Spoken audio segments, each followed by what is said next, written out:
ơi, tớ sẽ kể cho các bạn câu chuyện cây táo thần nhé.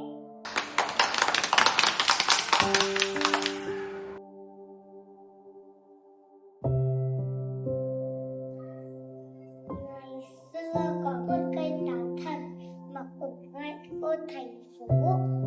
Hàng ngày những đứa trẻ đến chơi quanh nó và hái những quả táo ngon lành để chia nhau ăn. Bỗng nhiên một hôm, có một cậu bé không biết từ đâu đến, nói rằng với bọn trẻ là cây này là của tao, tao mua từ trước rồi. Bọn mày đi ra chỗ khác mà chơi, bỗng quay lại. Các bạn ơi, mình kể đến đây là hết rồi.